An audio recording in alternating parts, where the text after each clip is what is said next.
Hello everyone, ఈరోజైతే పాల ముంజలు తయారీ చేద్దాము. ఫస్ట్ కొబ్బరి లడ్డు చేసుకోవడానికి వీలుగా సైడ్ చేసుకొని పెట్టుకున్నాను. అలాగే 1 కప్ మిల్క్ తీసుకొని లో ఫ్లేమ్లో కొంచెం షుగర్ వేసుకొని మరుగుతూ ఉండగా 1 కప్ రైస్ పౌడర్ని యాడ్ చేసుకుని ఇది కొంచెం ఉండలు కట్టకుండా ఈ విధంగా మిక్స్ చేసి సైడ్కి తీసేసుకోవాలి. ఇలా చుడితే అయ్యేటట్టు ఉండాలి. తర్వాత కొంచెం గీ అప్లై చేసుకొని రౌండ్ బౌల్లా చేసుకొని ఇలా ఒత్తుకుని కొబ్బరి స్టఫ్ను మధ్యలో ఉంచుకొని రౌండ్ బౌల్లా చేసుకొని సైడ్కి ఉంచుకోవాలి.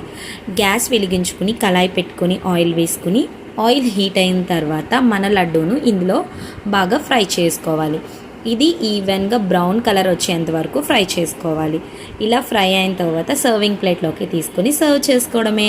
ఈ దశమిలో ఇవి అమ్మవారికి ప్రసాదంగా సమర్పించుకోవచ్చు.